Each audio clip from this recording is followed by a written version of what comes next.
I think it might be useful to clarify a few things right off the bat. By simple definition, we are in the business of winning wars. What else do you need an army for? Take the Cold War. We won, without firing a single shot. Why? Number one, we just flat out outspent them. The Russians couldn't shovel money into the fire as fast as we could. Number two, and this is where my command comes in, technology. Nobody shapes nature the way we do. We take atoms and molecules, and before we're finished with them, they're everything from combat boots to bombs, the kind of bombs that nobody from the other side will ever see until the damn thing's plowing down their chimney like Santa Claus from hell. General. What? This is not the first time you've been here. We've been down this road before, that is correct. Several times, in fact. I haven't been keeping count. Well, let me refresh your memory. You have before you a document? I do.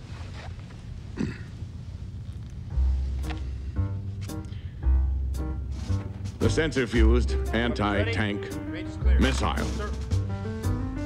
No, I'll be the first to admit that this program did have its share of difficulties. We did experience a glitch or two with the thing, that much is certain.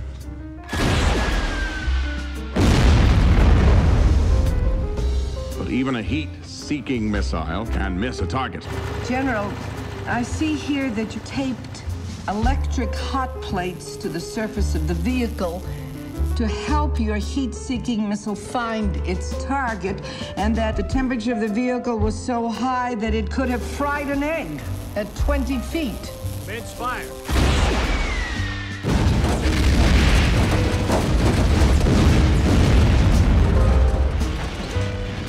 There was a verifiable deviation from the standard test data accumulation. There were other deviations, were there not? What about the paveway bomb? I'm not going to sit here and tell you the paveway never missed. It missed by a mean distance of 5 miles and nearly 50% of the time. You know, in baseball, a guy who hits 400's considered pretty damn great. In baseball, the losing team isn't killed by their opponents. Be that as it may, the paveway is one hell of a bomb. Laser-guided, state-of-the-art. And it proved what? That we have an effective weapon as long as the enemy allows us to build a 2-story crane directly above their tanks? We have had some spectacular successes. Such as? That's classified information. General. Please, let's move on to the next item on our list. The Bradley fighting vehicle. What would you say the batting average is for the Bradley, General?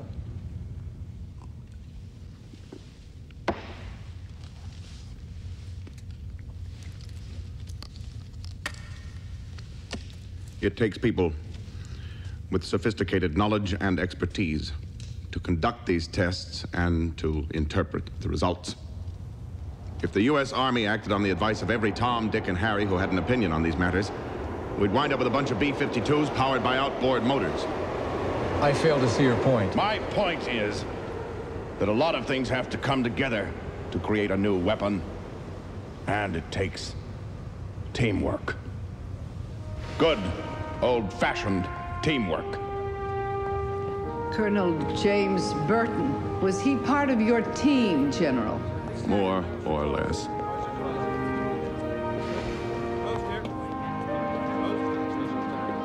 Close, sir. Sergeant, you tell me how to get to 4E624? Forward and to the escalator, your left. 2 flights up to 4, your left. E-ring, your right. Proceed past corridor 9, face left. Thank you.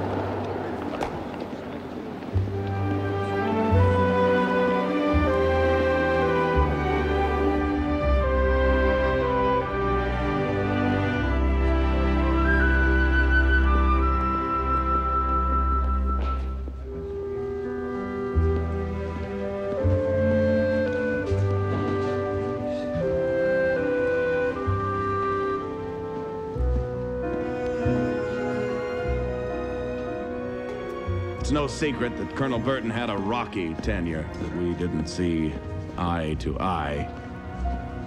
But it didn't start out that way. No, no, no, no, no. I spoke to General Hall. General Hall spoke to General Jones. General Jones spoke to Admiral Watts. Well, then write it down. That takes care of Spina in Rhode Island and Mays from Nebraska. Any Democrats? No, forget him. Because he's a scum-sucking Judas who'd sell his own mother for a handful of votes. How about the Senate? That son of a bitch. After we papered his state with contracts. All right, then let's just make the fuselage in Michigan and the landing gear in Mississippi. Oh, by all means, let's keep Congressman Groves and his blood-sucking buddies happy. Welcome, Colonel. Thank you, General. Thought you and I ought to get to know one another. I welcome the opportunity, sir. Fact is, I'd like to help you. Thank you, sir. I don't mean to alarm you, Colonel, but this new job of yours, under certain circumstances, could turn into a real shit-burning detail. You're gonna need as many friends as you can get. I'd like you to count me as one of them. Well, I appreciate that, sir. Air Force Academy. Strategic Air Command. MBA from Auburn. Your commanding officer, General DeGrasso, and I are old friends. He says, as far as you're concerned, the sky is the limit. But then you draw the short straw. I was assigned, sir. Ah, hell, it's a bum deal, whoever made it. Every other year, somebody decides we're spending too much money. So a bunch of pencil necks put their pointy little heads together and come up with a plan. This year, it's the Joint Live Fire Test Program, staffed with officers from every branch of the service. So now we got the Army, Navy, Air Force, and Marines doing a circle jerk over weapons testing, and you get to hold the big dick. I mean, who thinks up this nonsense? Congress, sir? And so it should. That's its job. You'll never hear me criticize the Hill. Although you'd think Congress has enough of their own shit to shovel without wondering what's going on over here. Well, I'm not anticipating any problems with the posting, sir. Neither am I. Man doesn't come as far in his career as you have without knowing how to walk a minefield. Howard Matheson came here 2 rotations ago. That Marlin is not the only thing he caught. I got him into CENTCOM when he left here. Now he's the head of their missile testing. Blake Gilmore, you know Blake? No, sir. Man wasn't even a full bird colonel when he left here for the private sector. That was 4 years ago. Few frequency gain modulator contracts later, and look at him. Man could buy and sell both of us 1,000 times over. Lucky man. Smart man. First-rate soldier, just like you, Colonel. Knew how to make the best of a difficult situation. Now, this new job of yours is too tough for any one man to go it alone. It's going to require teamwork. Here you go. These are a couple of your projects undergoing testing. The UH-60 helicopter, the AV-8B jump jet, and the Bradley fighting vehicle. All outstanding programs, all organized and ready to go. I did a little homework for you, give you a leg up. Well, I appreciate that, General. You know, you could return the favor by giving the Bradley there just a little extra attention. Attention? We need it in the field. The sooner, the better. Just make sure it goes on top of all the things in your inbox so that it'll get into your outbox as soon as possible. As a personal favor to me. Best of luck to you, Colonel. Thank you, sir.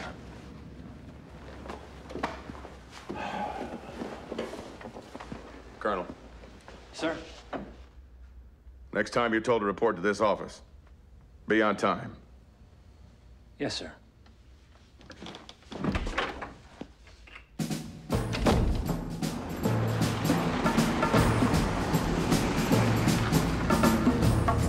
Sir.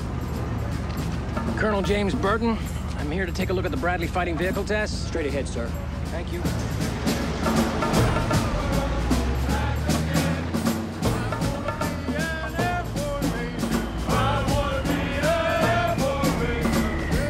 There he is. That's the guy? That's him. Supposed to be real smart. Squadron Officer School, Air Command, and Staff College. First tour at the Pentagon? He was at the Air Force Lab in Albuquerque when Congress called. He's a soldier, not just a manager. What do you mean? He's put in his fair share of flying time. It's like a fucking choir boy to me. Maybe, but nothing gets ordered into production until he signs off. Attention. Target is now in position. Robert! J.D. Bach. Welcome to the team. Buck? Yes, sir. Good to see you. This is Major Sayers, our Chief Tester, Army Weapons Research Lab. Major? So how'd an Air Force guy end up overseeing tests run by the Army? Well, could have been worse. How's that? Congress could have appointed someone from the Navy. The range is now hot. The range is now hot. Commencing the armor penetration test on the Bradley fighting vehicle. Attention on the firing line. Attention on the firing line. You ready on the right? Ready on the left. Firing line is ready. Firing detail. Commence firing.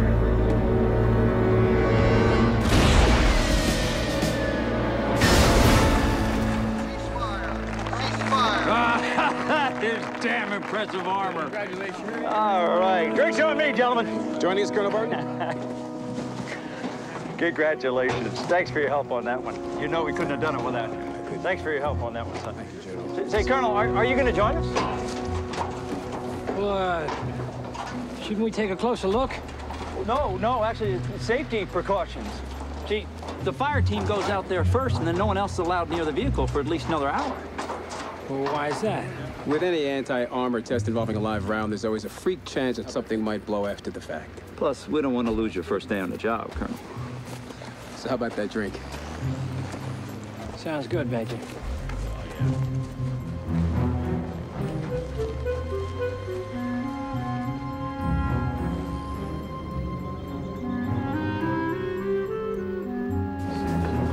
There'll be a phone call for you in your office at exactly 1100 hours. It's important you be there.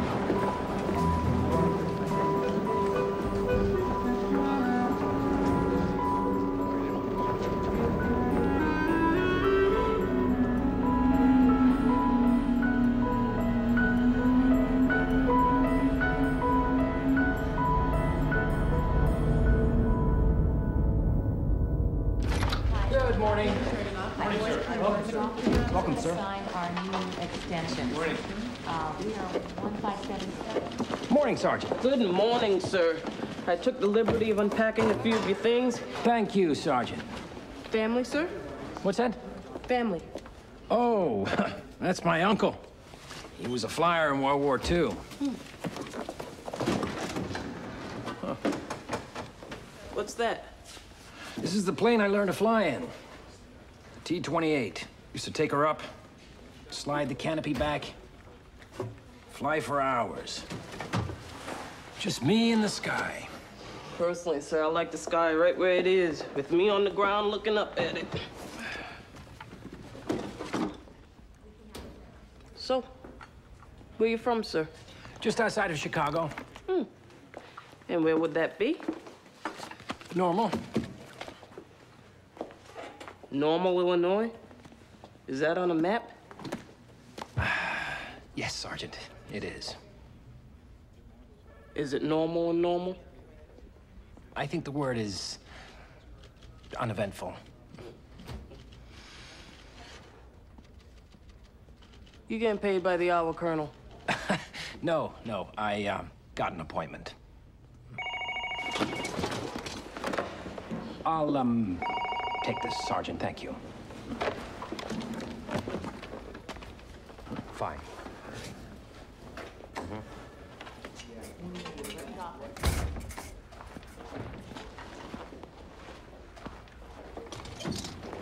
Colonel Burton? Hello? The test on the Bradley, I hear you wanted to take a closer look. How did you hear that? When it comes to the Bradley, follow your instincts, Colonel. Who is this? I can't tell you that right now. Well, whoever you are, I don't take unsolicited advice from people I don't know. Just make sure you read the fine print, Colonel.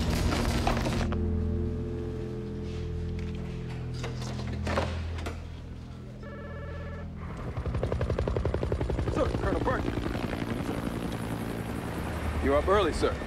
Oh, I thought I'd drop by on my way to the office, Sergeant. Check out the Bradley. Sir, isn't your office 40 miles that way, sir? Yes, Sergeant. Yes, it is.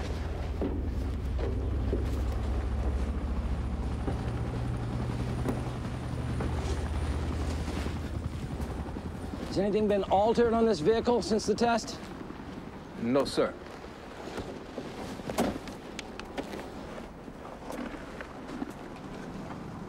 Are you looking for something, sir? Just reading the fine print, Sergeant. Just reading the fine print.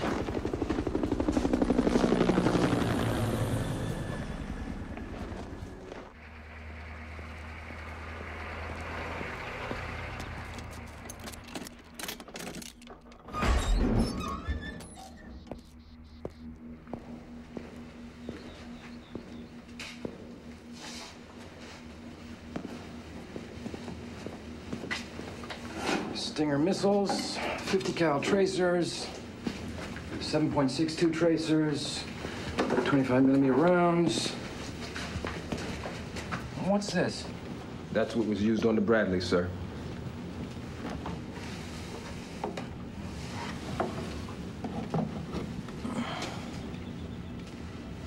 This writing, it's Romanian, isn't it? Yes, sir, it is. Sir, Colonel Bach and Major Sayers won't be here until noon. That's when our first test of the day is scheduled, sir. Well, this isn't exactly an all-out test, Sergeant. More like a little pop quiz. I'm not sure regulations will allow us to borrow the door from the ammunition shed for a pop quiz, sir. Sir, regulations state that the ammunition shed should never be left open, sir. Duly noted, Sergeant. I believe that regulation would also apply to removing the door entirely, Colonel. Also duly noted. Fire when ready. Backblast area clear! On the way, sir! Fire!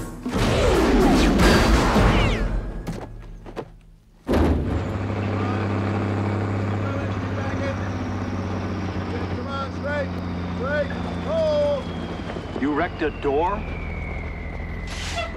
Colonel, the ammunition that was used in the last test on the Bradley is the same as we used on this door. Romanian. Arguably the most ineffective ammunition in the world. No wonder the Bradley came through with flying colors. Well, this is very serious. It is. Yes, you've destroyed a door. Colonel, we're talking about a test on an armored personnel carrier? Right. A vehicle that will carry soldiers into combat? Right, but this door is property of the United States government. I assume you knew that. The shell barely penetrated the door. Okay, but now it's all bent out of shape. How are you going to get it back on its hinges? Well, right now, I'm not really worried about putting it back on its Yes, but this hinges. door protects our ammunition. The ammunition doesn't work. But we need the ammunition for our tests. Look, I'll buy the Army a new goddamn door. You can't afford a door like that. Did you see what it stood up to? Exactly! Some spitball from Romania! It was my understanding that only Soviet arms would be used in these tests. Well, yes. And Romania is one of the Soviet blocs. Isn't it? Colonel Burton, we've been testing the Bradley for some time now. You may not be aware of some of the steps we've taken. The Romanian rocket is only 73 millimeters. That's less than the 85 millimeter Russian version. A smaller diameter means a smaller explosion, a smaller hole, and less shrapnel. We're interested in conducting ballistic tests using all sorts of ammunition of varying diameters to determine the exact threshold of the Bradley's tolerance. So far, it's held up against everything we've thrown at it, sir. Soviet, Romanian, Latvian, Lithuanian. like a rock.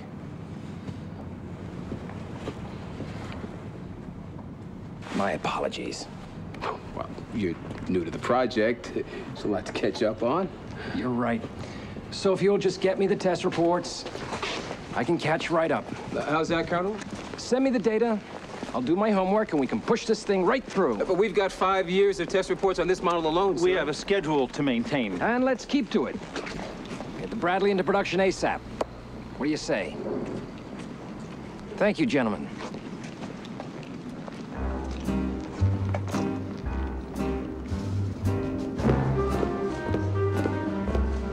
I have CINCOM recruiting me. This could blow the whole deal. I'm telling you, sir, you've got to nip this in the bud like you did with the last guy. Don't worry about it. Sir, he wants to see the reports. How are we going to stop him? Just give him the reports. Are you out of your mind? I'm not going to show him a single page. Now listen to me. Listen very carefully. Give him everything he wants. Every single piece of paper. everything.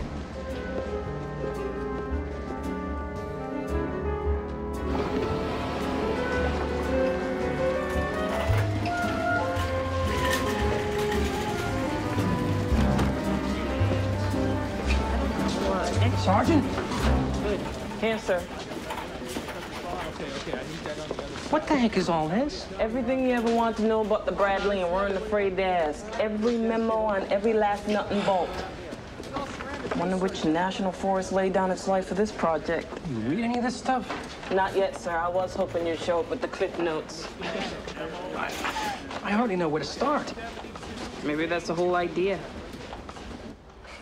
I don't get it. What? That. It's the Bradley.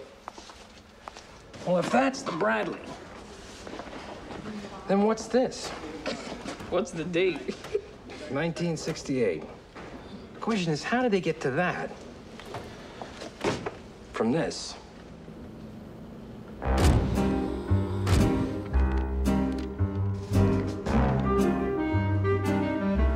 Gentlemen, our mission was to design and implement an infantry transport vehicle that would be a worthy replacement for the M113 armored personnel carrier. We have met that objective and then some. The Bradley armored personnel carrier will bring troops to a combat zone swiftly, efficiently, and safely. It will hold 11 men, plus a driver, and features a 20-millimeter cannon, which will provide ample firepower and at the same time flexibility. Lightly armored, speedy, and solidly engineered, our troops will be arriving at the battlefield in the very finest American technology has to offer. And at $1.5 million per, a real bargain. Nice work, Colonel. Outstanding. Damn impressive. In other words, it was designed to be a big taxi cab, drive guys to the battlefield and go back home. But how did it end up with a turret on top?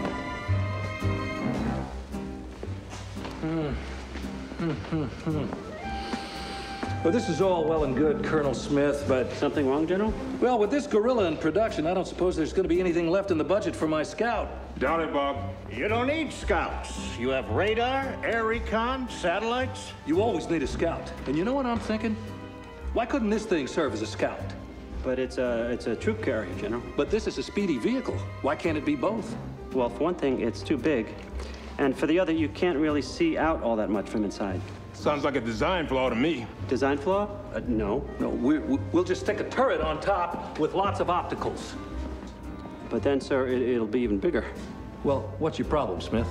Not elegant enough for you? Well, the thing is, General, it's kind of hard to do a sneak and peek when you're over 10 feet tall. He's got a point, Bob. Well, all I know is we need a scout. This is fast enough to do the job, and it's funded. Well, actually, we're a hair over budget. You turned the Bradley into a scout.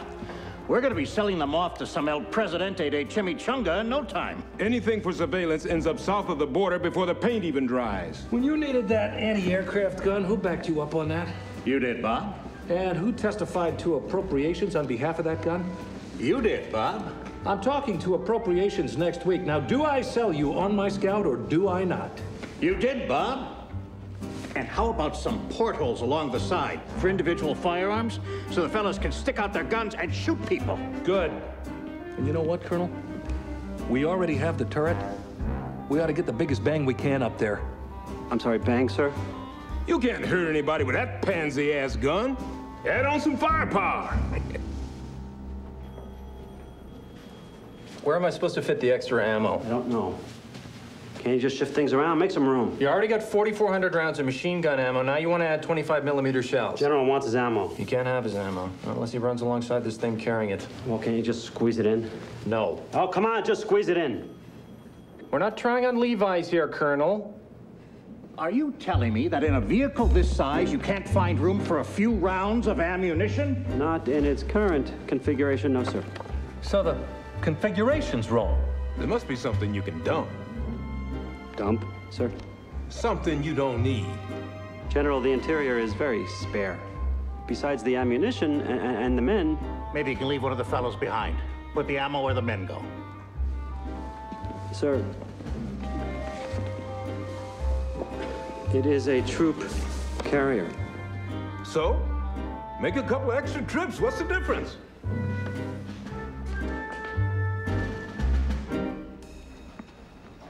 They want a transport that doesn't carry men and a scout that's got a cannon as big as a tank's on it. And portholes. Oh, great, portholes. So the guys can shoot out whatever they can't hit with their cannon. You don't have to buy the damn thing, Jones. Just draw it.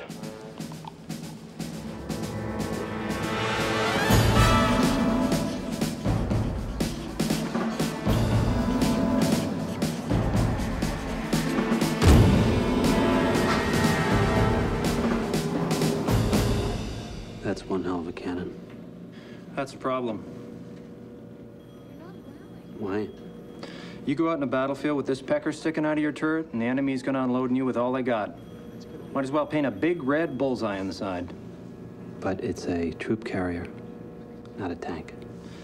Do you want me to put a sign on it in 50 languages? I'm a troop carrier, not a tank. Please don't shoot at me.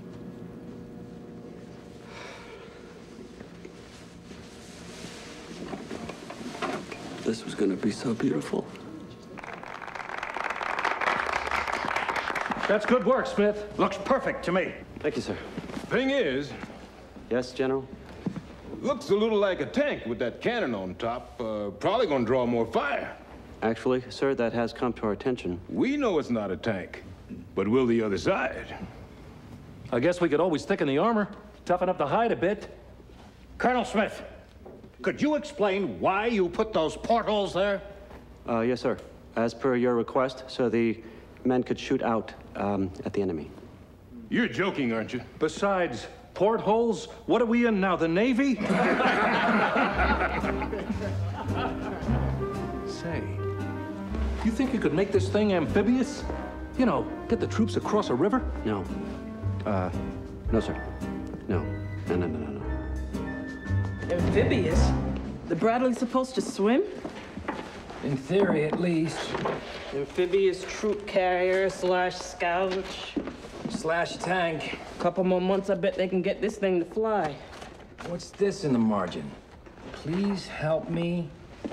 I am losing my mind. RLS.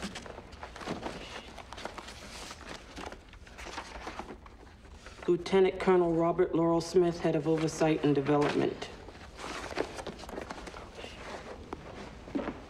Aluminum. This thing's got an aluminum skin. Huh?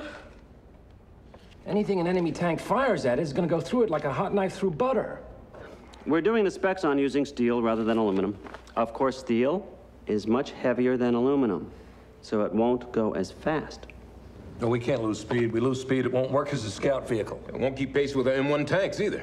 Thicker armor's a reactive measure. Let's think proactive here. I say equip the thing with anti-tank missiles. Then it can blast those enemy tanks before they get a chance to fire. What do you think, Colonel? Fine. Anti-tank missiles? I don't know. Where do I put them? The men will have to wear the missiles as hats. I don't know, Jones. That's why you get paid the big bucks. Colonel, there's no room. We're not talking about a pair of Levi's. I know! God damn it! What we are talking about is 11 years with nothing to show for it. Except an ulcer the size of the District of Columbia and a career that's on permanent hold. You see this? I've been a bird colonel so long, I swear I'm growing feathers. Now, if you have to design hats to hold those goddamn missiles, then just do it.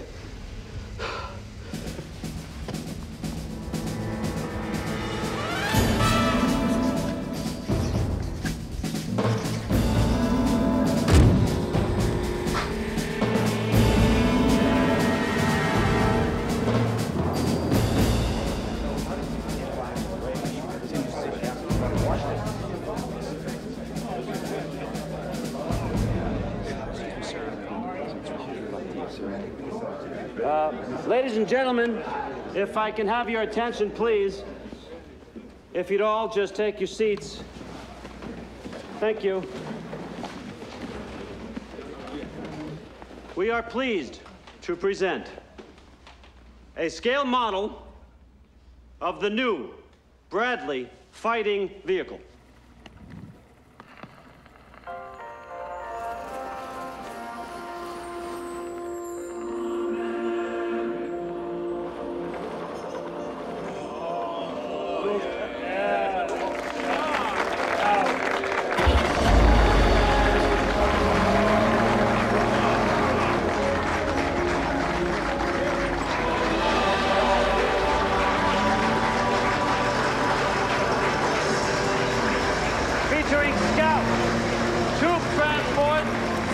and anti-tank capabilities. It carries 6 men. How many was it supposed to carry? 11. Bradley is outfitted with the most sophisticated surveillance equipment ever developed. It is also equipped with a rapid-fire cannon and an anti-tank rocket launcher. Which means it's loaded with 1,500 shells and 10-tow anti-tank missiles. So in summation, gentlemen, what you have before you is a troop transport that can't carry troops, a reconnaissance vehicle that's too conspicuous to do reconnaissance, and a quasi-tank that has less armor than a snowblower, but has enough ammo to take out half of D.C. Fantastic. Congratulations, General Smith. General? Hell of a job. General. Let's build it. They're building it? This is what we're building?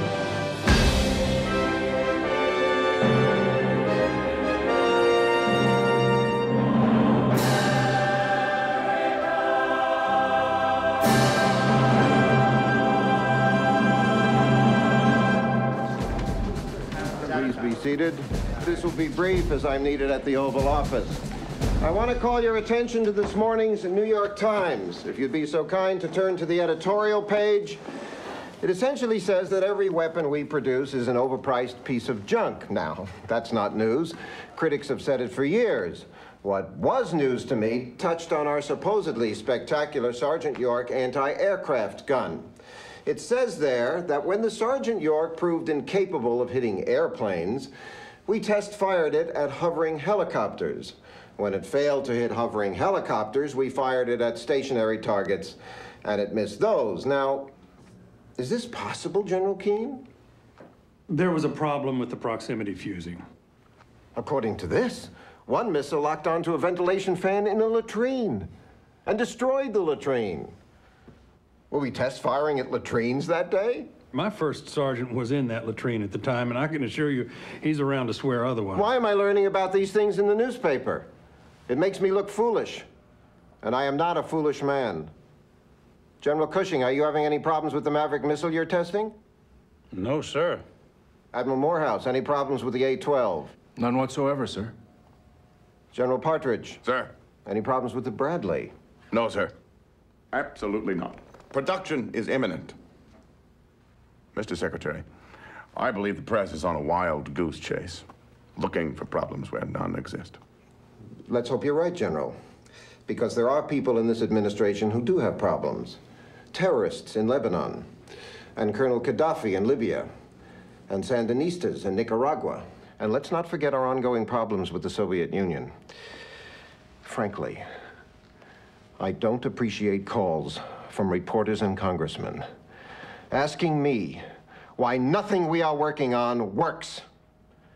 And I can't answer them because the men in charge of developing these systems tell me everything is just peachy. So, if you don't have problems, good. If you do, get rid of them. I want these weapons built.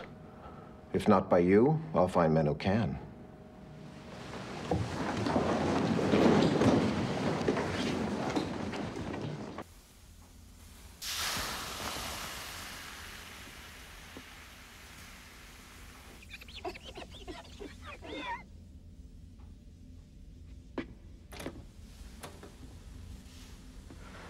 You wanted to see me, sir? Yes, I do. Close the damn door, come on. About these tests you have been thinking about conducting on the Bradley. Now, I understand you're concerned. But if you knew the vehicle as I do, if you were an armored warfare expert instead of a flyer, you wouldn't be concerned. You'd understand that the Bradley is a good vehicle. 4,000 Americans will be employed building it. The Army wants it. Once you've had a chance to read the files... I've read the files, sir. 200 pages on the rear door. 250 pages on the paint job. Computer simulations of combat conditions, not a single test that actually indicates what might happen if the Bradley takes a hit. Which is why I've ordered a full-up live-fire test. I want to equip a Bradley with all the ammunition it will take into battle, fill all the fuel tanks, and hit it with the Soviet anti-tank weapons, see how it'll hold up. Cancel it. Sir? I think we're having a communication meltdown here, Colonel. Whatever problems there are, we'll fix them. In the field. After they're deployed. But, General... That's the way things are done around here, Colonel. That's the way we're gonna do this. Nobody takes your job more seriously than I do, but I also have a job. Gotta get that Bradley deployed. I want that rocket launcher pointed at the Soviets. Here. Jesus. Dismissed. Good afternoon. Good afternoon, sir. Here. Afternoon. Fanning? Yes, sir. What happened to you? Don't ask. What's this? It was on your desk when I got back from lunch.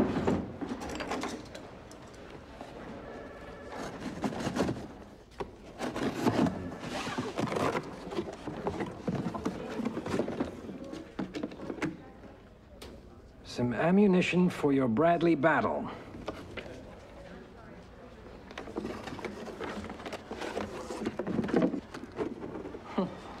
It's a British Army test report. Top secret, too. Till it landed here.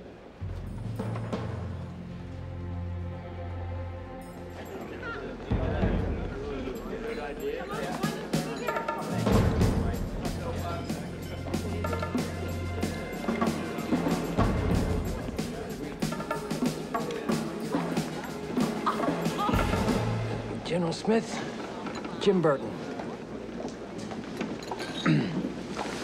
How did you find me? You have very distinctive handwriting.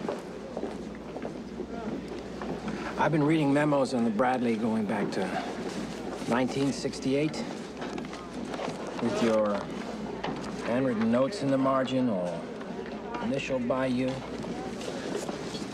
This handwriting? We should not be seen talking.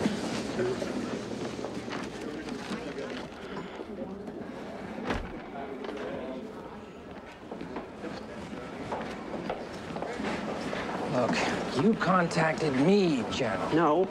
You received an anonymous leak about which I know nothing. So the British found out that aluminum armor burns and gives off a toxic gas when hit by a shell. Bad news for men in aluminum-armored vehicles. Enough said. Couldn't we sit down somewhere and actually talk?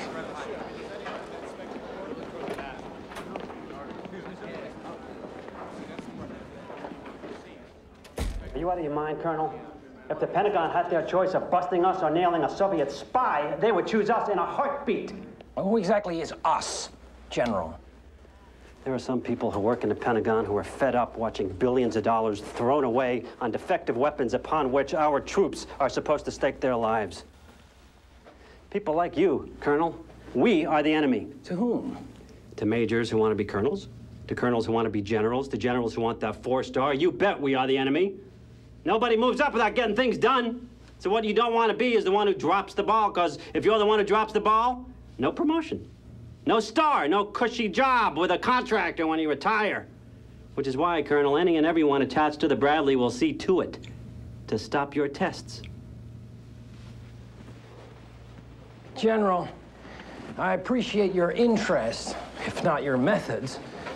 Whatever disagreements I may or may not be having over the Bradley will be resolved above board. Now, if you have something to say, I'm sure the Washington Post would love to talk to you. Me? The press? Are you crazy? The Army is my life. Like you, Colonel, I work inside the system, and you don't have a prayer in hell running your tests. Not unless you're willing to sacrifice your career. And if you think you're safe because Congress gave you your job, you better think again. Good day, Colonel, and good luck. So why did you send me that report? Sir.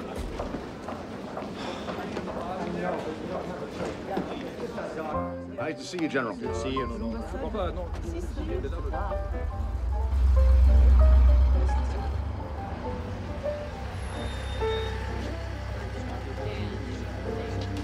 Evening, sir. Evening, sir. So she leaned over to me and whispered, "Why do you think the General always stands at attention?"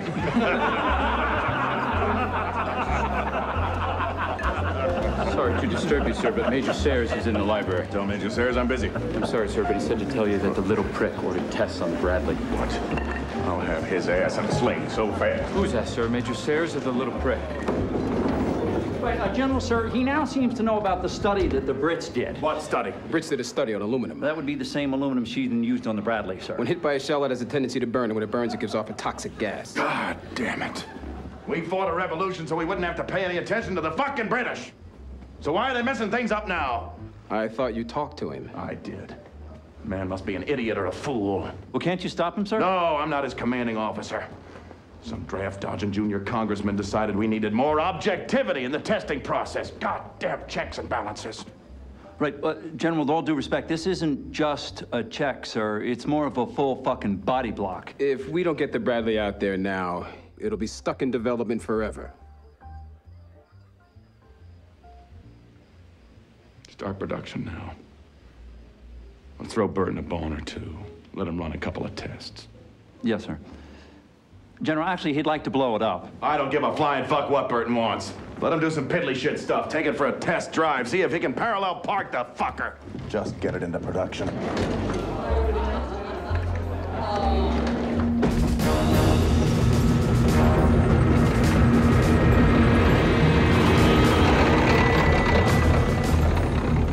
Am I to understand that you were not in favor of the tests Colonel Burton proposed? Absolutely not. Absolutely not yes, or absolutely not no? Absolutely not, absolutely. Are you questioning his motives or his methods, General? I have no reason to question Colonel Burton's motives. I can only speak to his methods, which by anyone's definition were somewhat peculiar.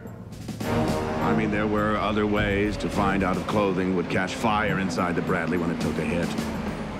Let's take the mannequin thing.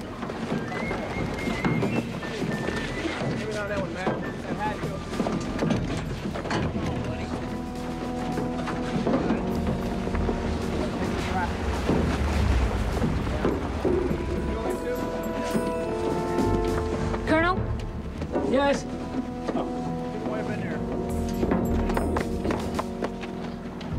Phone call for you, sir. They said it's important.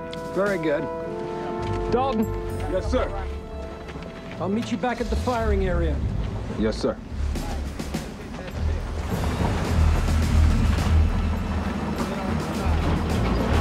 Strip the dummies. Sir? Strip the dummies, Sergeant. Now.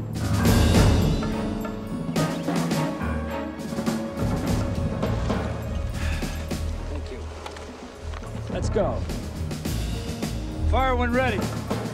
Back blast area clear! On the way, sir! Fire!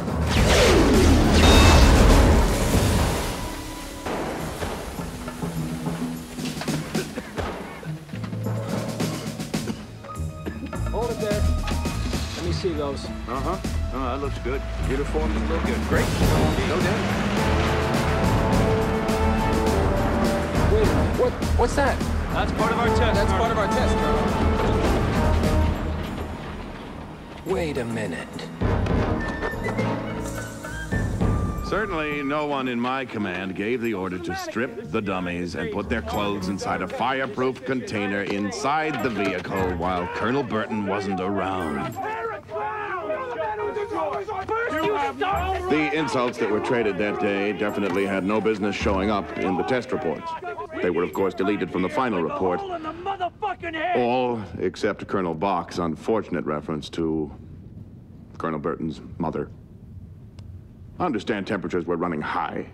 Apparently inside the Bradley as well. There's a degree of uncertainty involved in every test. That's the point of doing tests, to find out what happens. If we knew what the results would be, we wouldn't need to do the test. And just because the tests didn't always come out the way Colonel Burton expected, there's no reason to assume that anything devious was going on. I ask you, General, filling the fuel tanks with water For a test designed to check the combustibility of those tanks, that wasn't devious. If the tanks had been filled with fuel, there's a good chance the vehicle would have exploded. Isn't that the point? If the vehicle had exploded, we couldn't run additional tests. I can't order up an unlimited number of Bradleys just to blow them up. Of course, you're telling me to spend more money, which I can't imagine you are. General, I believe that efforts were made to make the Bradley amphibious. Yes, although how that's relevant, I fail to comprehend. How many Bradleys were lost during that experiment? Lost? The report says 4 of the Bradleys sank during testing. Well, that is a matter of opinion. It's not opinion, General. 4 of them sank.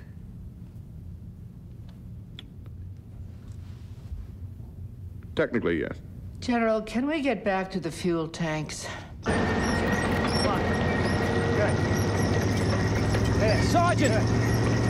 Have the tanks always been filled with water? No, sir. Only when the vehicle's being tested, sir. What else don't I know?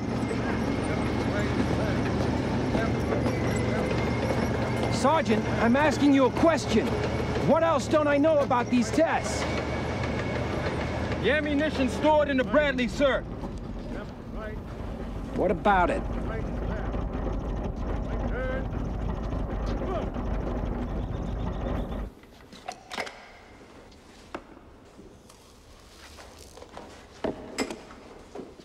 Sand. That's affirmative, sir. Tell me, did the term court-martial ever enter anyone's mind here? No, sir. Really? That's truly amazing, Sergeant.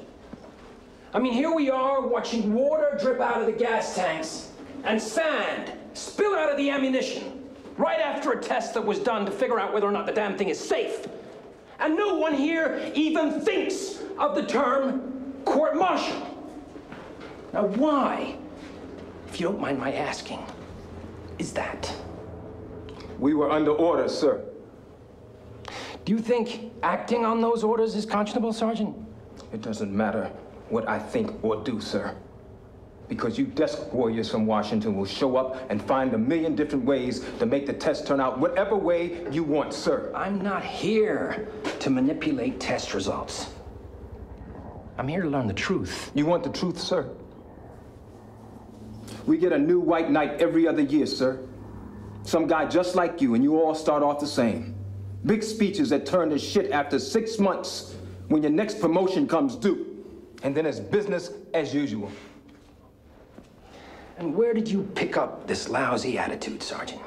Right here, sir. Watching guys like you.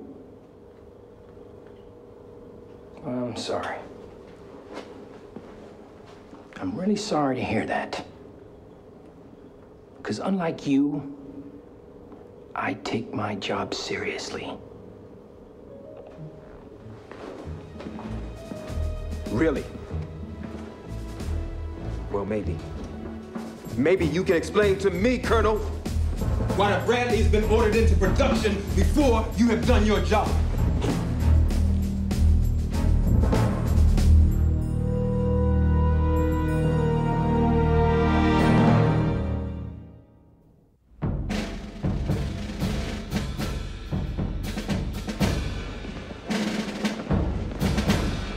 Mind telling me what this is?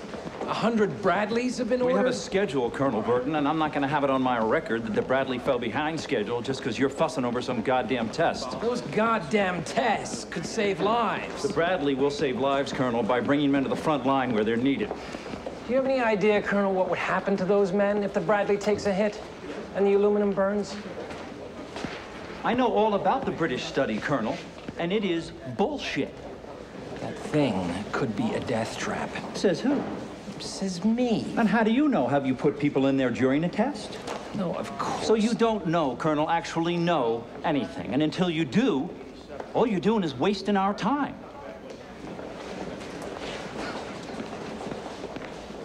Are you suggesting Colonel Burton had no reason to be concerned? I am suggesting that Colonel Burton and his tests did not reveal anything we didn't already know. Except his own penchant for theatrics. Theatrics, General? Yes, theatrics. Cheap theatrics at that.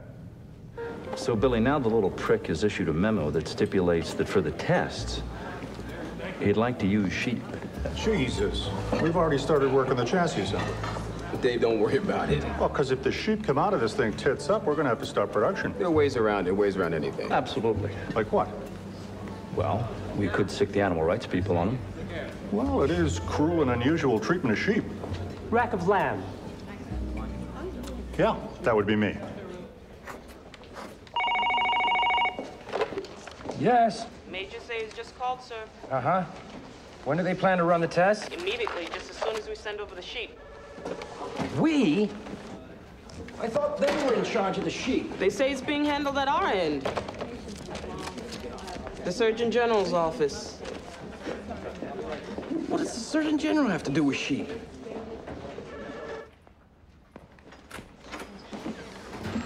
Oh, excuse me. You must be Colonel Burton. We were told you might show up. Who told you that? Colonel Buck. He established this office last week with the Surgeon General. Ruminant procurement. You're the one who's trying to kill the Bradley. Well, who told you that? I'm sorry, sir. All information in this office is classified. So, what is ruminant procurement, anyway? That's what this office has been created to do. Yeah, but what is it? The analysis and policy determination for the parameters about which will be tendered research data on the optimal test ruminant. Such ruminants are to be... Sheep. You're talking about sheep. You're in charge of buying the sheep, correct? We can't just go out and buy sheep, sir. Why not? We're doing a vaporifics test on sheep. I mean, vaporifics is all about what happens when a warhead penetrates armor. The metal particles vaporize and form a large fireball that fills the troop compartment. I know what a vaporifics test is. I'm the one who called for it. Well, then you know we have to have sheep specs before we can proceed. Sheep specs? What is sheep specs? Specifications. Shorn or unshorn. Rams, ewes, or lambs. Merinos are short hair. I mean, shorn merino ewes or unshorn merino rams. Bighorns or domestic. Domestic shorn lambs or bighorn unshorn. Just how long will it take you to get your sheep specs? Not long at all. 6, 8 months tops. And then we can go to tender on the research data. But then we'll require another 8 months to evaluate the data, after which we can move into the prototype ruminant evaluation. How much? Well... All right, bring it back. Keep it coming. Keep it coming. Keep it coming. Keep it coming. A little more. A little more. Oh! Sir, Colonel Bach is on his way over here, sir. I'm sure he is. For your information, sir, it sounded like a world-class shit fit, sir. I'm sure it is, Sergeant.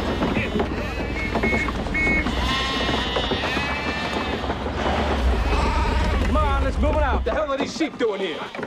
I bought them. Well, you can't do that! Well, I did. They're no sheep specs, Colonel. I already devised the sheep specs, Major. What are they?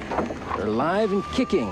And that's good enough for me. Testing is a science, Colonel. Every test has to be a controlled experiment. Just sticking a herd of sheep into a vehicle does... You don't want sheep? Leonard, Chavez, get the sheep out of there and get in the Bradley. Dalton. Yes, sir. Get in the Bradley.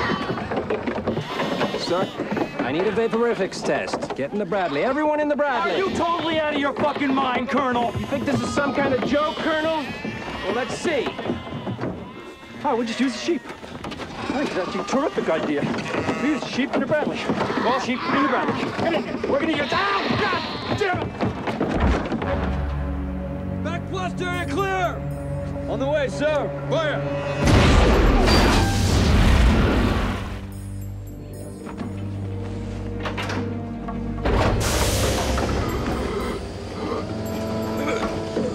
God.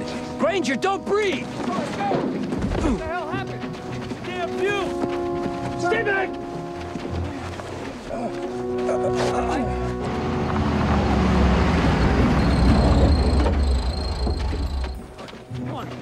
How are you doing? I'm okay. Jesus, just one tiny whiff. Did you get a look inside? Nothing could have survived those fumes.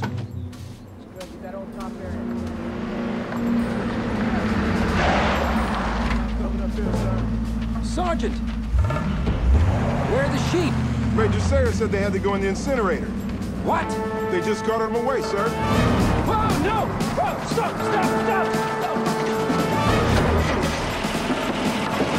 Follow those sheep! Sir? Stop that truck! That's an order! Yes, sir. Sergeant?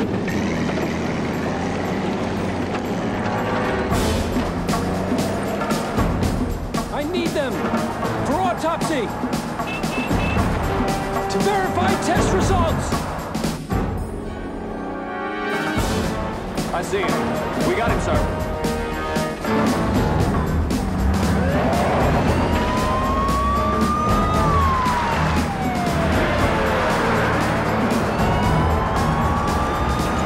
Pay no attention to them.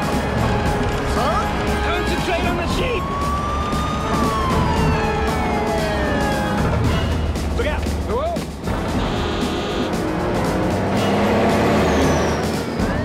Move it! Come on!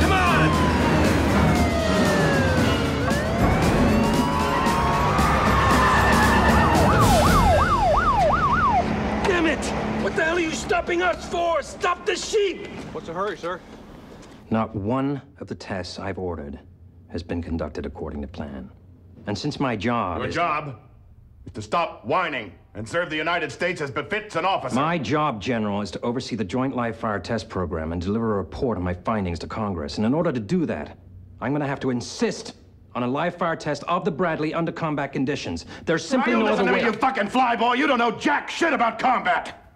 I know there are a lot of ways for a soldier to die in that vehicle, sir. Don't you preach to me, you son of a bitch! I want a realistic The test. #1 priority is to get them People first! Vehicles second! Those are my priorities. Unfortunately, the Army's priorities seem to be the exact opposite. You are way out of line here. I won't sign off on the Bradley without a live-fire test.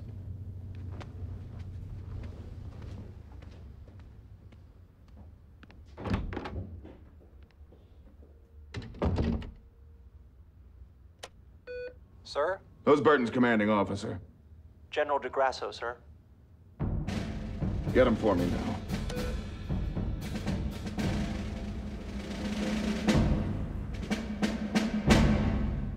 It's an economic move, Colonel, department-wide. You're being reassigned. In the meantime, should I continue in my present assignment? Your present assignment has been eliminated, Colonel. I didn't think my job could be eliminated. I was appointed by Congress. But you're paid by the Army. If they can't afford you, and they can't, you have no job. Colonel, it's time to move on. Let's not let this little blip on the screen ground you permanently.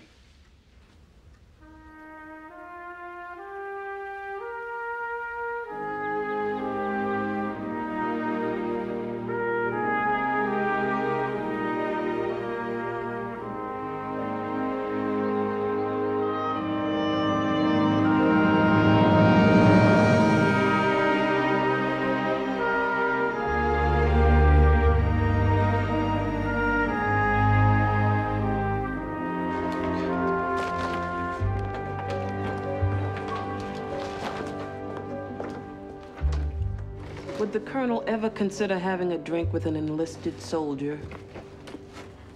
Does the enlisted soldier think the colonel needs one? What are they gonna do? Fire you? Okay, just a little one.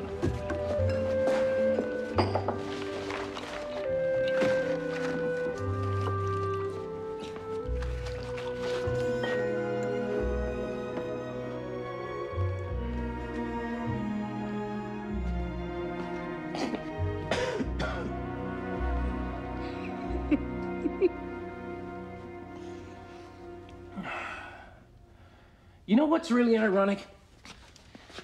General Omar Bradley was a brilliant tactician and a great leader. No ego, just did the job.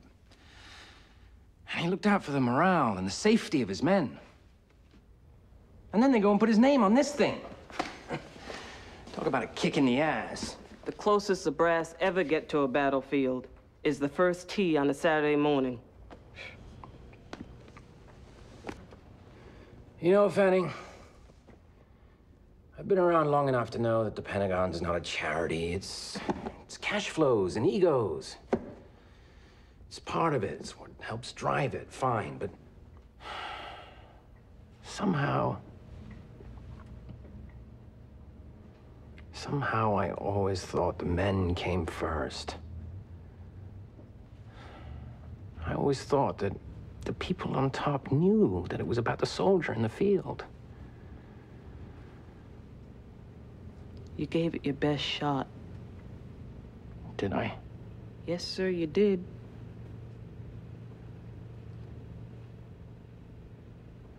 Well, now it's somebody else's problem. My problem is salvaging my career, which apparently is not beyond repair. I'm a good little boy. So, that's it. That's it. The man said, war is hell. Should have tried peacetime. You don't mind, do you? No, be my guest. I don't believe in government waste. Burton. So they're moving you out? Is there anything you don't hear about?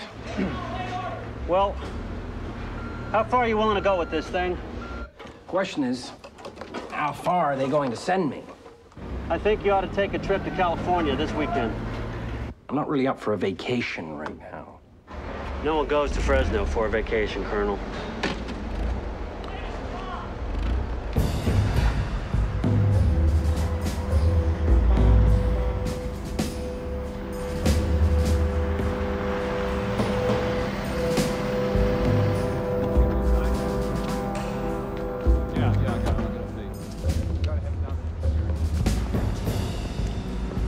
ID, please. Colonel Burton, I'm here to see the project manager.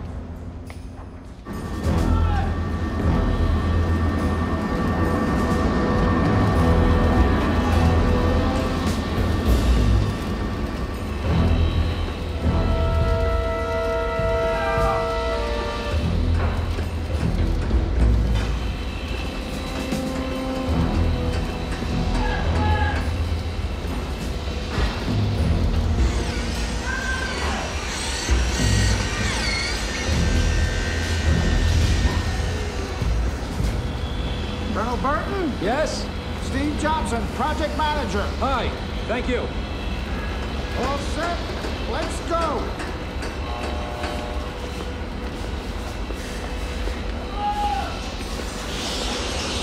What the hell is going on here? Who changed the specs? The Israelis!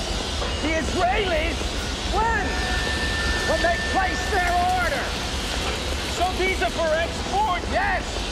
All of them? Yes, Colonel. You're telling me we're manufacturing two different versions of this vehicle? The Israelis wouldn't take the Bradley as designed, Colonel. They're running the fuel tanks on the outside, reinforced armor, a different ventilation system, seatbelt all right. What about the specs for our Bradleys? Exactly like the ones you're testing, Colonel. No change.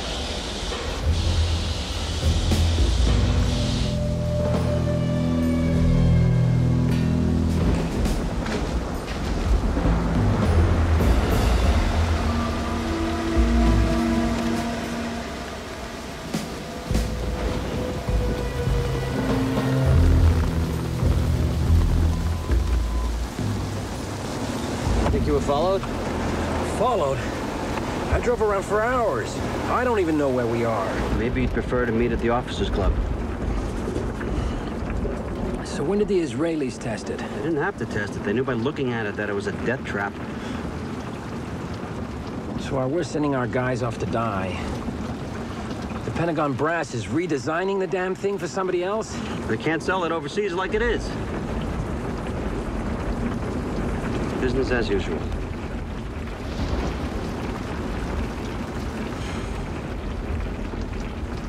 So maybe you'd like to keep fighting the bastards? I've lost my job, General. They're moving me out. So? They're moving you out. You haven't been discharged. Work from inside, from wherever it is they send you. And turn into you? Passing anonymous notes and meeting in parking lots? You know, you're great at sitting in the shadows and telling people what to do. Why don't you get off your ass and do something? I can't. Help me.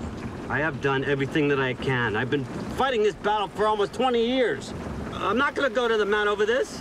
I've got too much to lose.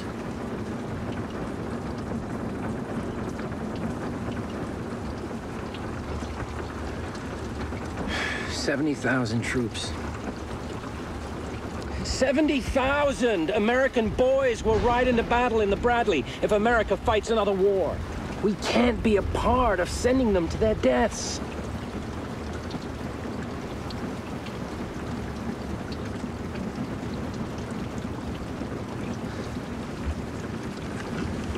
One call.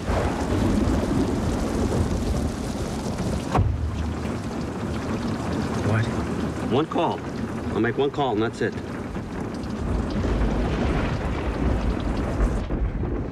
Sit down, sit down. General Partridge, you've read today's Washington Post? I have, Mr. Secretary. Then I take it you've seen the story attributed to an anonymous, highly placed Pentagon source? Yes, I have, sir, and may I say I am as deeply distressed as you that anyone in the Pentagon would stoop so low. Leaks within the Pentagon, General, are how I get most of my information. Mr. Secretary, are you suggesting that the Pentagon is less than forthcoming? Less than forthcoming, General? Then perhaps you can explain to me why I have to learn from the press that the man in charge of testing the Bradley fighting vehicle has been fired. He wasn't fired, sir. He was reassigned. By whom? By General DeGrasso, his commanding officer. I'm as shocked as you are. My guess is that there was some confusion between the Army, the Air Force commands. That's the sort of trouble you always get with these cross-departmental joint testing programs.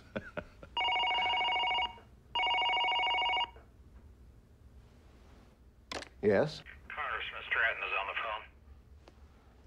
phone. Sam, what can I do for you? What article? Oh, that article. No, completely untrue. Inter-office snafu. File it under creative journalism. I'm looking into it now. You'll be the first to know. Right. Right. My best, Alan. General, I want a full update on the Bradley, and I want it in writing. Right away, sir. That is the last call I expect to receive on this matter from Congressman Stratton or anyone else on the Hill. Do I make myself clear, General? Perfectly.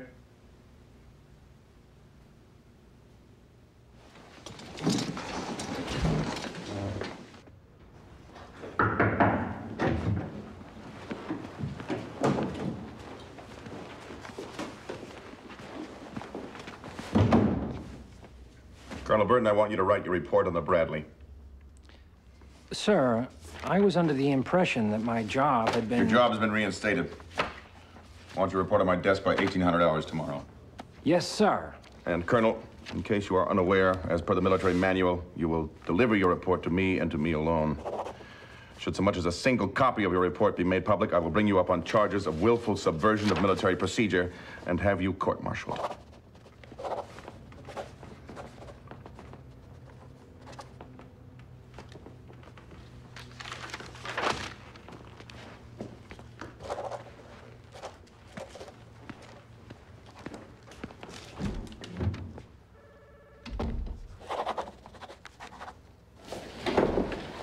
Stop packing. We're staying. We're staying? How'd you do that? I didn't do anything. Do we have a rule book? A rule book, sir? You know, a book with rules in it. What do you need a rule book for? Playing by the rules. Because I always play by the rules. How do you know you're playing by the rules if you need a rule book to tell you what the rules are? I need a rule book to tell me which rules I... Just get me the book.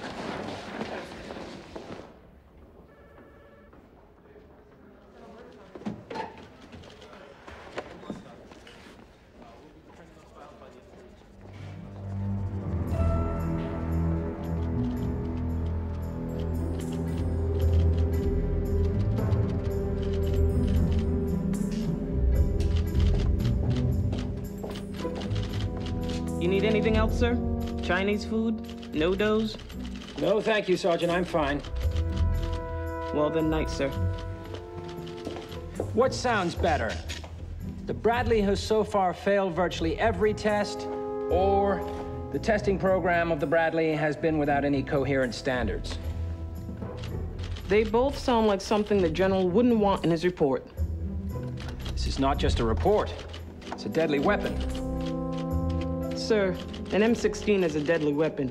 A report is just a pile of paper, unless you plan to inflict a lot of extremely vicious paper cuts. Go home, Sergeant. Good night, sir.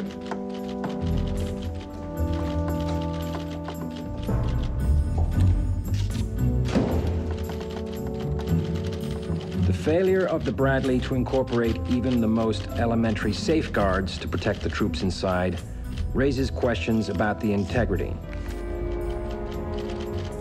And the manner in which the vaporifics test was carried out suggests either negligence or a failure in the chain of command. Had any troops been inside the vehicle, as it is currently configured, they would have been killed either by toxic fumes, flames, or by the overpressure created by the powerful expanding gas in the compartment. And as a result of manifest deficiencies in every area, this office as a result of manifest deficiencies is advising in the every area, immediate this office necessity is advising the immediate necessity of live fire testing under combat conditions. Rewrite it! Sir? Rewrite the fucking piece of garbage so it smells like a rose!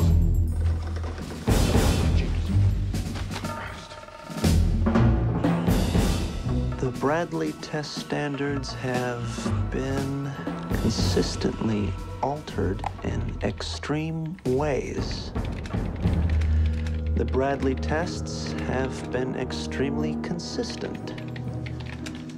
They have altered the standards for testing.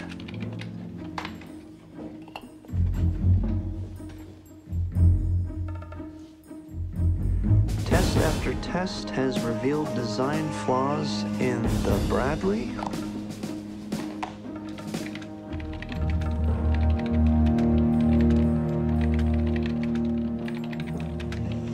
The marginalized optimal performance data suggests no performance data suggests no vaporific shift at this time. That's brilliant, Lieutenant. That's absolutely brilliant. Thank you, sir. But, sir? What? What does it mean? What do you mean, what does it mean? You wrote it.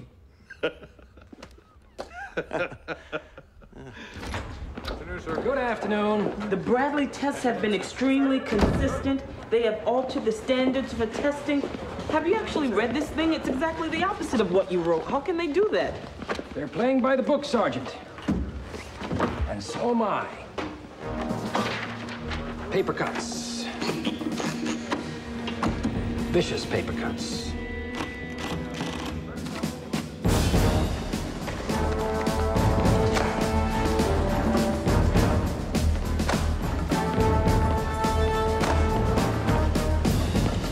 Characterization in your report is at best a serious misunderstanding of the testing procedures on a vehicle as flawed as the Bradley. As noted in my original report, the integrity... Jesus Christ! Who did this fucking thing go to? The distribution page listed 198 names. Court-martial, the son of a bitch! Lock him up now! Oh, we can't. We sure as hell can! Burton's playing by the book. His report was classified. It was sent to you, you revised it and sent it back to him. He wrote a memo on your revision, which, in accordance with regulations, can be sent to anyone remotely involved with the Bradley. In this case, 198 people. I will fucking kill him. I will fillet him. I will draw and quarter him. I'll stick his head in a vice. We can't touch him, sir. It's by the book. And you find me something in that goddamn book that'll help me fry the little son of a bitch. What? Sir, the Washington Post is on the phone. Well, that was fast. Leaks don't usually get to them till after lunch. Yes? No, I'm sorry, he cannot comment on that right now. Thank you. No, we Yes? cannot make a comment now. No, he cannot comment on that. I'm sorry, but under military rules, I'm unable to comment. No comment. I can't comment. No. No comment. Sorry, bye. Getting lockjaw from not saying anything. Burton, I can't comment. Is there anything I can comment on? Well, yes. I just received orders that I am to report for duty in Alaska. Alaska is a prestige posting, Senator. No, I assure you that memo of his had absolutely nothing to do with his being transferred. Oh, Senator, I'm sorry. I've just been informed that Secretary Weinberger's on the other line. Yes, I'll get right back to you. I promise. Thank you. Sir, before you pick up, Weinberger's on 2. Line 1 is the Times. Line 3 is the Wall Street Journal. Line 4 is Newsweek. Line 5 is the House Armed Services Committee. House Armed Services Committee? What do they want? Hearings, sir. On the Bradley.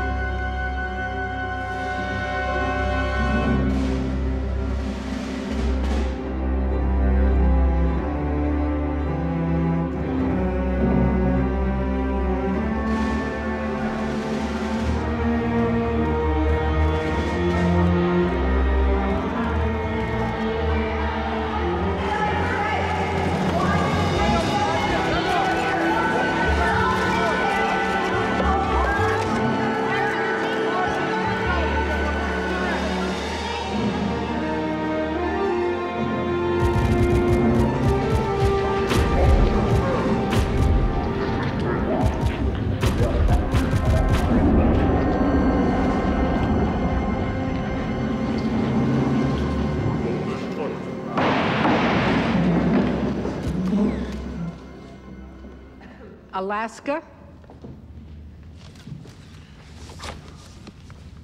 What? I said Alaska, General. As I said in my opening remarks, Madam Chairman, a lot of things have to come together to create teamwork. Good old-fashioned teamwork. Yes, you told us, General. And Colonel Burton's not a team player. He's a rogue operator. I'm not a name caller, Madam Chairman, but if you wish to make that connection, that would be your choice, not mine. Did you ever say to Colonel Burton, if I get one more call from the Hill about your expletive-deleted reports, you'll be sitting on your brains? Does that sound like me, sir? Just answer the question, General, please. I don't remember saying it. Not that I wasn't provoked. 2 witnesses testified that you said those exact words to Colonel Burton outside the Pentagon pharmacy. I have visited the pharmacy quite a bit lately for antacids. But I would never say anything like that to anyone, let alone a fellow officer. But you make no secret of your antagonism towards Colonel Burton. It's his report that I don't approve of. Colonel Burton's report is fallacious, misinformed, and accusatory. And I have no use for an officer who is more interested in grabbing headlines than he is in defending this country.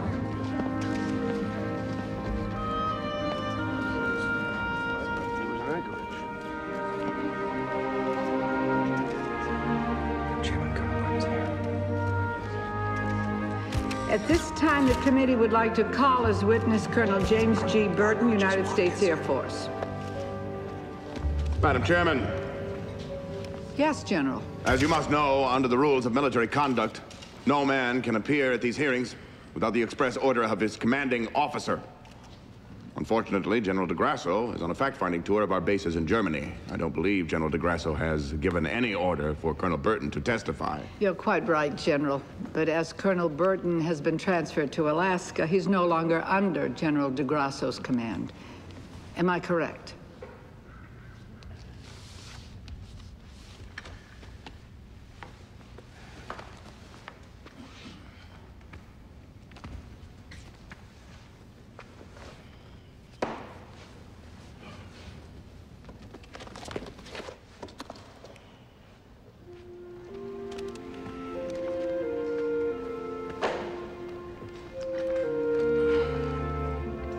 Do you swear to tell the truth, the whole truth, and nothing but the truth, so help you God? I do. Looks like you've stirred up a hornet's nest, Colonel. It was never my intention, ma'am. What was your intention? Simply to do the job I was assigned to do. The Army test reports do not make the possibility of casualties a top priority. In fact, General Partridge's report on the Bradley doesn't even mention the word casualty. Not once. I came to the conclusion that what was required was a live-fire test. I requested such a test repeatedly. Did you get that test? No, ma'am, I did not. Why not? I wanted more realism than Army testing was accustomed to providing. You want realism? General, you are out of order. Madam Chairman, in the interest of resolving some of the issues presented here today, I'd like to say something. Please be brief, General. Of course. Colonel Burton wants more realism. So let's talk about the real world for a moment. The real world has enemies in it. There are forces at work, even now as we speak, with one objective in mind: the destruction of this country. We must not. We will not allow those forces to prevail, for if we do, you can be certain that you and I and everyone else will never again enjoy the luxury of meeting in this building to debate anything. As I said at the outset, we are in the business of winning. That takes teamwork. General, the teamwork you so prize, I take it was in full force during the development of the Bradley fighting vehicle? Textbook! Perhaps you'd like to tell us how much has been spent so far to develop the Bradley. How much? Well, you have the figures, don't you? Of course.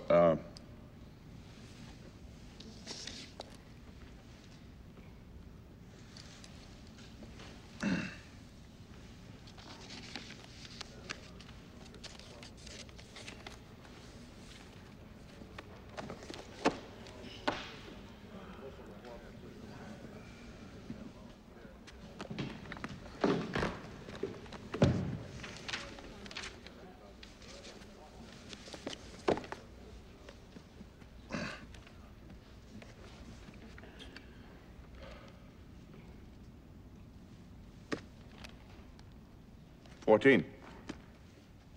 More or less. 14? 14. Million? Yeah. What did you say, General? Billion. Billion? With a B? With a B. $14 billion for designing one armored vehicle. That's one way of looking at it.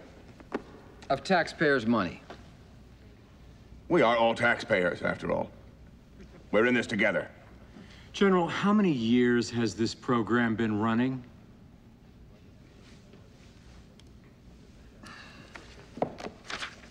Bear with me. Just a moment.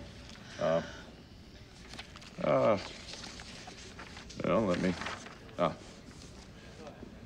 12, 15... 17. What? 17. Which is evidence of the enormous care my team takes in the development of every weapons system undertaken by the Pentagon. 17 years. $14 billion of the taxpayers' money. General, I think it's time the American public gets the live fire test that Colonel Burton wants.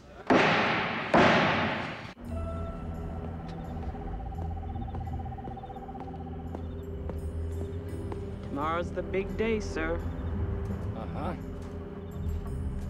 I'll tell you one thing. Every damn one of these nuts and bolts has been taken off and put back on again. This wouldn't be flame retardant, would it? You think they made the men trick this whole thing up? Wouldn't surprise me. Not a bit.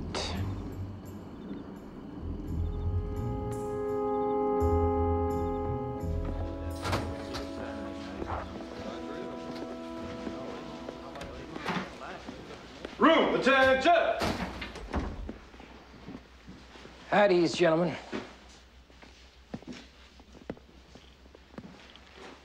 Looks like you've been working hard. Corporal? Sir? Let me have one of those M16s. I want to tell you a story. You got a problem with that, Sergeant? No, sir. About a year ago, I went to the Veterans Hospital, visit a friend of mine from my flying days. Only I took a wrong turn when I got off the elevator. Now, when I look back on it, I think I was meant to go down that corridor. Because that's where I met Phil.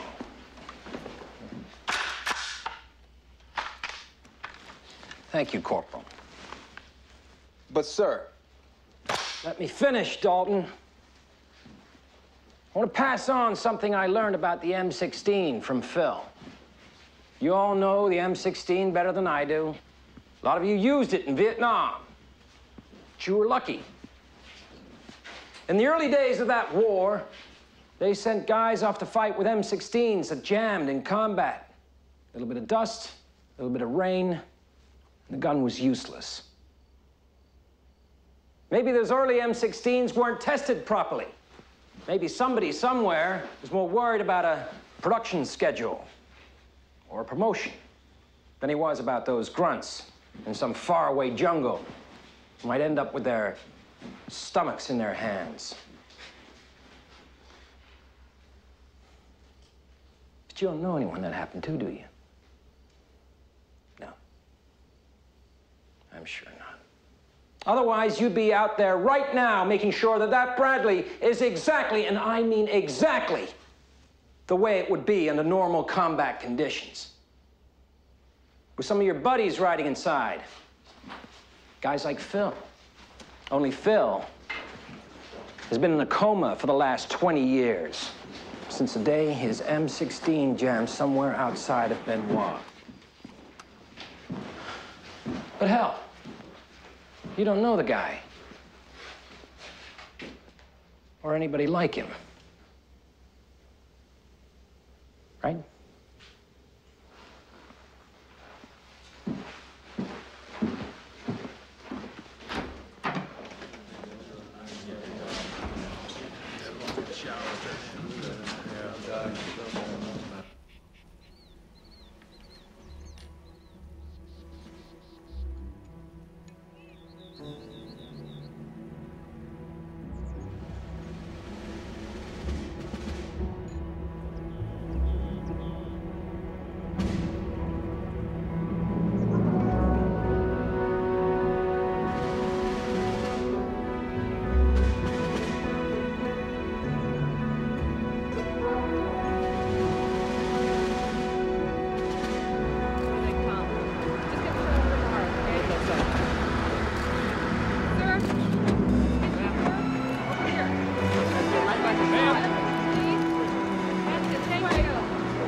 Morning, sir.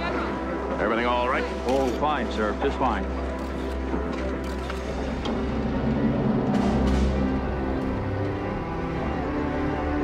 Keep coming, keep coming. Keep coming. A little more, keep coming. Keep coming. Whoa. Sergeant? Sir. Everything all right, Sergeant? Fine, sir.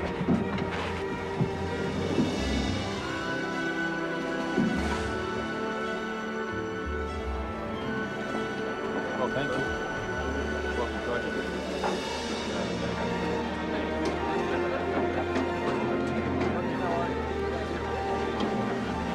Jeez, looks like some party.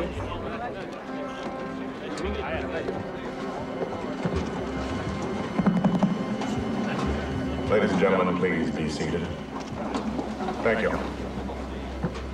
Ladies and gentlemen, distinguished members of Congress, I think it's fair to say that you'll be seeing enough from this test to give you the basis once and for all to form your own conclusion about the sort of systemic excellence we've been pursuing. I will be giving the signal shortly. When I do, I want you to visualize combat conditions.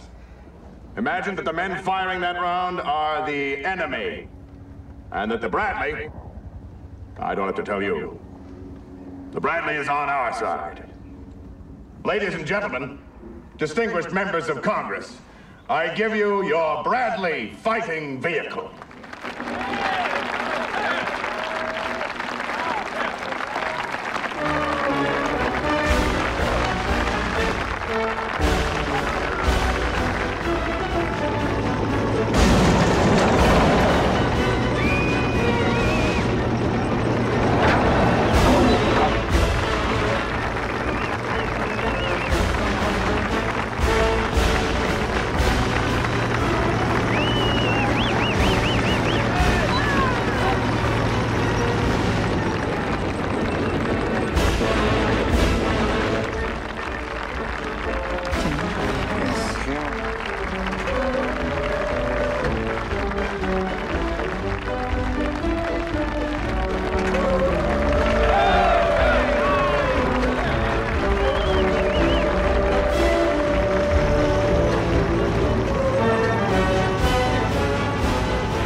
Everything's gonna go as planned, isn't it? It'll go exactly as it should, sir. As planned, right? Corporal, this is Sergeant Dalton. Move the vehicle about 5 yards forward and then clear out. Over? Roger that. For your further edification, the Bradley can be fired accurately while... How much fuel is in those tanks, Sergeant? Just enough to do those maneuvers? No more than it would have if it was in combat, sir. 7-2, Mr. Fired from the launcher mounted on the left side. And the ammunition inside the Bradley? Up to spec, sir. Who's specs? Maneuverable and capable of keeping pace with main battles. Carrying infantry troops needed to support tank operations. All been briefed as to the test conditions. And the hour is at hand. All eyes front on the Bradley fighting vehicle. The vehicle that will carry our boys to victory for many, many years to come. Back blast area clear!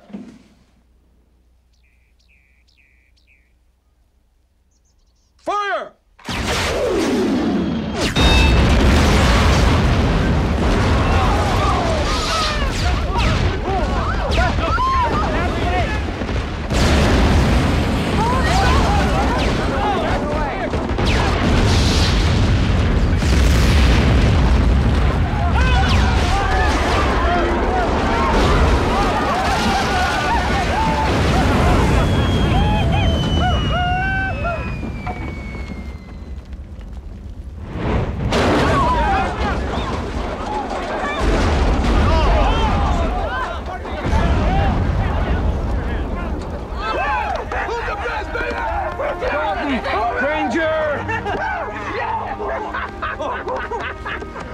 Sir!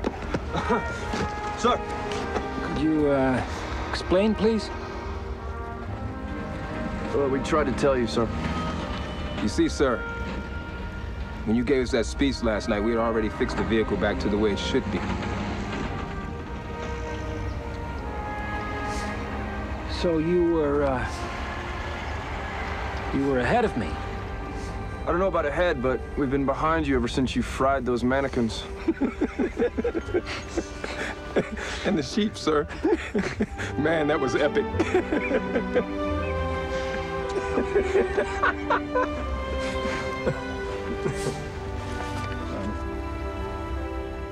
I'm sorry I made you listen to that lecture now. Sir, well, you have nothing to apologize for, sir. We had you figured wrong. The men come first with you, and you proved that. It was a hell of a good speech, though, sir. Anytime you want to give another one, you know where to find us. Thank you, men. Thank you all. Sir!